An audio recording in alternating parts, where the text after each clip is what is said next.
புதுச்சேரி மாநிலத்தில் ஆளுநர் கிரண்பேடிக்கும் முதலமைச்சர் நாராயணசாமிக்கும் இடையே அதிகார மோதல் வலுப்பெற்று வருகிறது. அது குறித்த கூடுதல் தகவல்களை வழங்குகிறார் நமது செய்தியாளர் ரஹ்மான். புதுச்சேரியில் ஆளுநர் கிரண்பேடிக்கும் அமைச்சருக்குமான மோதலானது வலுத்து வருகின்றது. இதன் உச்சமாக அதாவது சபாநாயகர் உத்தரவு பிறப்பித்ததன் அடிப்படையில் நியமிக்கப்பட்ட நகராட்சி ஆணையர் கணேசனை அங்கிருந்து அகற்றிவிட்டு ஆளுநரின் உத்தரவை காண்பித்து மீண்டும் அந்த பதவியில் அமர்ந்த நகராட்சி ஆணையர் சந்திரசேகரன் மீது சட்ட ரீதியான நடவடிக்கை எடுக்க டிஜிபிக்கு நேற்று சபாநாயகர் அதிரடியாக உத்தரவிட்டார். இந்த சம்பவமானது புதுச்சேரியிலே மிகுந்த ஒரு பரபரப்பை ஏற்படுத்தியிருக்கின்றது. இது சபாநாயகருக்கும் ஆளுநருக்கும் இடையான அதிகார மோதல் என்றே சொல்லலாம்.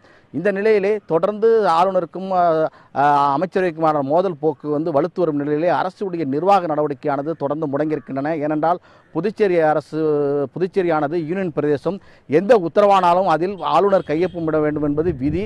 இந்த நிலையிலே பல்வேறு கோப்புகளும் அங்கு முடங்கியிருக்கின்றன. ஆகவே இதை எவ்வாறு கையாள்வது என்பது குறித்து புதுச்சேரி அரசு நிர்வாகத்திற்கு சற்று ஒரு கலக்கமான ஒரு சூழ்நிலை ஏற்பட்டிருக்கின்றன.